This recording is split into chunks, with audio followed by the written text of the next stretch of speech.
അപ്പോൾ ആദ്യത്തെ ഒരു ചോദ്യത്തിലേക്ക് നമ്മൾ കിടക്കുകയാണ്. ഈ ഒരു ചോദ്യം മൗലവിയുള്ളത്, വർഷങ്ങളായി ദുബായിലാണ് ഭർത്താവുള്ളത്. ഈ ഒരു പെൺകുട്ടി വളരെ പാവപ്പെട്ട ഒരു കുടുംബത്തിലെ ഒരു പെൺകുട്ടിയാണ്. ഉപ്പ കുറച്ച് പ്രയാസപ്പെട്ടും മറ്റുള്ളവരൊക്കെ സഹായിച്ചിട്ടുമാണ് വിവാഹം കഴിച്ചയച്ചത്. ഭർത്താവിനെ മുഴുവൻ ചോദ്യം വായിക്കുമ്പോൾ മനസ്സിലാവുന്ന ഒരു കാര്യം, ഭർത്താവിനെ അവർക്കിപ്പോൾ നല്ല സംതൃപ്തിയാണ്, കുഴപ്പമൊന്നുമില്ല, അവർ ആശ്വാസത്തിലാണ് ജീവിതമൊക്കെ ഉള്ളത്. ഭർത്താവ് അവിടെയാണെന്നുള്ളൊരു പ്രയാസമുണ്ട്. വിവാഹശേഷം കൂടുതൽ ദീനിയായി വളരാനും ഉയരാനൊക്കെ അവർക്ക് സാധിച്ചിട്ടുണ്ട്. അവരുടെ ഇപ്പോൾ ഉള്ളൊരു പ്രശ്നം, ഭർത്തൃ വീട്ടിൽ അവർക്ക് കുറച്ചു കൂടുതൽ ബുദ്ധിമുട്ടുകൾ അനുഭവിക്കുന്ന ഒരു സാഹചര്യമുണ്ട്.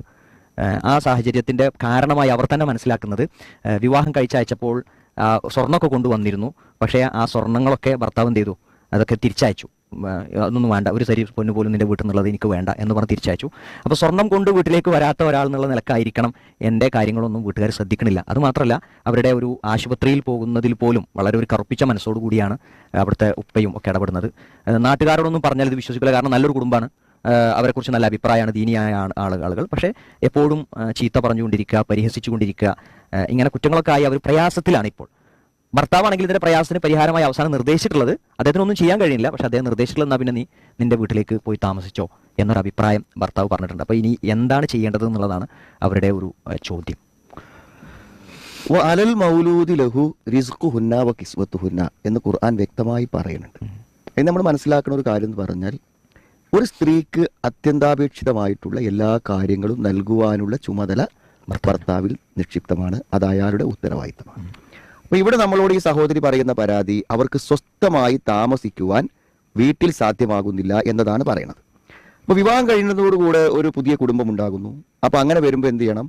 സ്വാഭാവികമായും അവളും അവനും എവിടെ താമസിക്കണം? അപ്പോൾ നമ്മുടെ നാട്ടിൽ സ്വാഭാവികമായും ഭർത്താവ് എവിടെ താമസിക്കുന്നുവോ അവിടെ ഭാര്യമാരെ താമസിപ്പിക്കും. അങ്ങനെയാണ് ഇവൾ യഥാർത്ഥത്തിൽ ഈ വീട്ടിൽ എത്തിപ്പെടുന്നത്.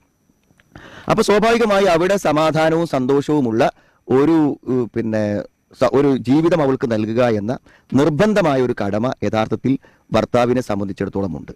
അതിവിടെ നിർവഹിക്കപ്പെടാൻ അയാൾ അശക്തനാണ്. കാരണം മാതാപിതാക്കളാണല്ലോ ഇത് നൽകേണ്ട ആളുകൾ. അതുകൊണ്ട് മാതാപിതാക്കളിൽ നിന്നുണ്ടാകുന്ന പീഡന പ്രശ്നങ്ങൾക്ക് യഥാർത്ഥത്തിൽ ഒരു പരിഹാരമുണ്ടാക്കാൻ അയാൾക്ക് സാധ്യമാകുന്നില്ല എന്നാണ്. അപ്പോൾ ഇവിടെ നമ്മൾ പരിശോധിക്കേണ്ട ഒരു കാര്യം എന്ന് പറഞ്ഞാൽ, ഒന്ന്, ഇവിടെ പ്രശ്നമായത് അവൾ കൊണ്ടുവന്ന ആഭരണങ്ങൾ എന്ത് ചെയ്തു, തിരിച്ചു കൊടുത്തു എന്നുള്ളതാണ്. ഇത് നമ്മുടെ നാട്ടിലെ പ്രധാനപ്പെട്ട ഒരു പ്രശ്നമാണ്. ഇവിടെ വേണമെങ്കിൽ എന്താണെന്ന് വിചാരിച്ചാൽ, ഈ സ്ത്രീധനത്തെ നമ്മൾ നിരുത്സാഹപ്പെടുത്തി, സ്ത്രീധനം അത് നമുക്ക് ഭയങ്കരമായ അതിൻ്റെ ബോധവൽക്കരണങ്ങൾ ഫലം കാണുകയും സ്ത്രീധനം വാങ്ങുന്ന ഒരു അപമാനമായി സമൂഹം കാണുകയും ചെയ്യുന്നതിലേക്ക് യഥാർത്ഥത്തിൽ നമ്മുടെ പ്രബോധന പ്രവർത്തനങ്ങളെ കൊണ്ട് മുജാഹിദ് പ്രസ്ഥാനത്തിന് സാധ്യമായിട്ടുണ്ട്. പക്ഷെ അത് സ്വാഭാവികമായും എന്താണെന്ന് വെച്ചാൽ, ആഭരണങ്ങളോടുള്ള ഒരു താല്പര്യം എന്നുള്ളത് സ്ത്രീ സഹജമായിട്ടുള്ള ഒരു കാര്യമാണ്. അപ്പം അതുകൊണ്ട് തന്നെ ഇന്നത്തെ കാലത്തിൽ പൊതുവെ വിവാഹം കഴിച്ചു വരുന്ന പെൺകുട്ടികളുടെ ഉമ്മമാരെ അമ്മായിമാരെ സംബന്ധിച്ചിടത്തോളം നല്ല തറവാട്ടിൽ നിന്ന് വരുന്ന പെൺകുട്ടികളെ, അതേപോലെ തന്നെ നല്ല സമ്പത്തുമായി വരുന്ന പെൺകുട്ടികളെ, ഇവരെയൊക്കെ എന്ത് ചെയ്യാം, അവർക്കൊരു പ്രത്യേക പരിഗണനയും പ്രത്യേക ഒരു പദവിയും നൽകുക എന്നുള്ള ഒരു മാനസികാവസ്ഥ അത് തികച്ചും ശരിയല്ല എന്ന് നമുക്ക് തീർത്ത് പറയാൻ പറ്റും. പക്ഷേ ഇതൊന്നും സമ്പൂർണ്ണമായി മാറ്റിയെടുക്കാൻ നമുക്ക് പറ്റില്ല. ഇവിടെ ഈ ചെറുപ്പക്കാരനുണ്ടായ വലിയൊരു തെറ്റിദ്ധാരണ ഞാൻ മനസ്സിലാക്കുന്നത്, ഇവൾക്ക് കുറച്ച് ആഭരണം വാപ്പ കൊടുത്താൽ അത് ഇവന് നൽകുന്ന സ്ത്രീധനമാണ് എന്ന തെറ്റിദ്ധാരണയെ നമ്മൾ അംഗീകരിക്കാൻ പറ്റില്ല. ആഭരണം വേണമെന്ന് നിർബന്ധം പിടിച്ച് വ്യവസ്ഥ വെച്ച് വാങ്ങുമ്പോൾ അതെന്താണ്, ഒരു പെൺകുട്ടിക്ക് ഒരു പക്ഷേ അവളുടെ കയ്യിൽ കുറച്ച് ആഭരണങ്ങൾ ഉണ്ടാവും. അപ്പൊ അവൾ ഇതുവരെ ആഭരണങ്ങളുമായിട്ടാണ് ജീവിച്ചത്. അപ്പൊ അവൾ ഭർത്തൃ വീട്ടിലേക്ക് വരുമ്പോൾ ഇതൊക്കെ അയച്ചു വെച്ചേ വരാവൂ എന്ന ഒരു നിർബന്ധത്തിന് യഥാർത്ഥത്തിൽ ഇസ്ലാമികമായ ഒരു അടിത്തറയുണ്ടെന്ന് എനിക്ക് തോന്നുന്നില്ല. അപ്പൊ എന്താ ഉണ്ടാവണമെന്ന് വെച്ചാൽ, ഈ പെൺകുട്ടിക്ക് വീട്ടിൽ നിന്ന് സന്തോഷത്തോടുകൂടെ വാപ്പ കൊടുക്കുന്ന ഒരു സമ്മാനമാണ് യഥാർത്ഥത്തിൽ ഈ ആഭരണങ്ങൾ. അത് അവളുടെ കയ്യിൽ ഇരുന്നോട്ടെ. അത് തിരിച്ചു കൊടുത്തതിന്റെ പേരിലാണ് ഈ പ്രശ്നങ്ങൾ ഉണ്ടായതെങ്കിൽ തൻ്റെ ഉമ്മ ഇങ്ങനെ ചിന്തിക്കുന്ന ഒരു വ്യക്തിയാണ്. അതുകൊണ്ട് ആഭരണങ്ങൾ തിരിച്ചു കൊടുത്താൽ അത് ഇവൾക്ക് ഇവിടെ നിലനിൽപ്പിനെ ബാധിക്കുമെന്നുണ്ടെങ്കിൽ നിഷിദ്ധമല്ലാത്ത ഒരു കാര്യം ചെയ്ത് ഈ പെൺകുട്ടിയുടെ ജീവിതം മുഴുവനും ദുരിതമാക്കേണ്ടതിന്റെ കാര്യം എന്താണ്?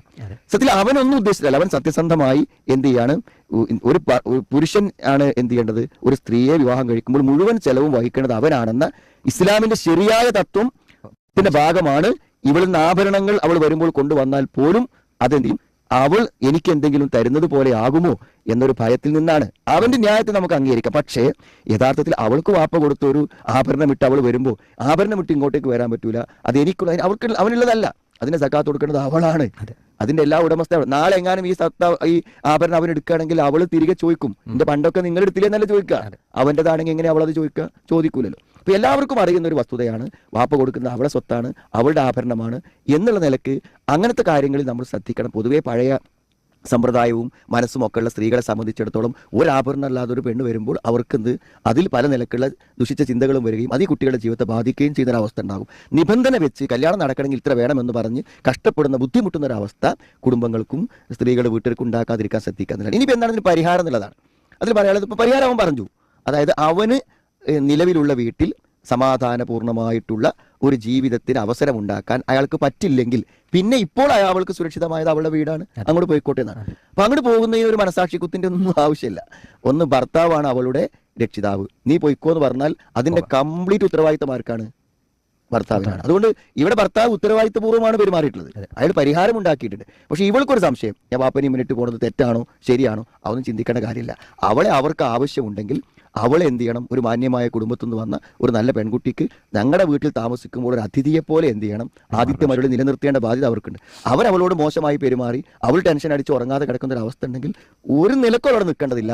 അവൾ വീട്ടിലേക്ക് പോകുന്നത് ഒരിക്കലും ഒരു തെറ്റുമല്ല, മാതാപിതാക്കളോട് ചെയ്യുന്ന ഒരു അനുസരണക്കേടല്ല, ഒന്നുമല്ല. അതുകൊണ്ട് സുഖമായിട്ട് അവൾ വീട്ടിൽ താമസിക്കട്ടെ. അങ്ങനെ താമസിക്കുമ്പോൾ സ്വാഭാവികമായിട്ട് അവൾ അവിടെ സുഖമായി നിൽക്കുമ്പോൾ അവൾ ഇവിടെ വേണമല്ലോ എന്ന് ചിന്തിക്കുമ്പോൾ അവരൊരു മസ്ലഹത്തൊക്കെ ഉണ്ടാക്കി ചിലപ്പോൾ കൊണ്ടുവരുന്ന അവസ്ഥ ഉണ്ടായിരിക്കാം. ഇപ്പോഴുള്ള ഈ പരിഹാരം അംഗീകരിക്കലായിരിക്കും അവളെ സംബന്ധിച്ചിടത്തോളം ഉചിതമെന്ന് മനസ്സിലാക്കും. ഈ ചോദ്യത്തിൽ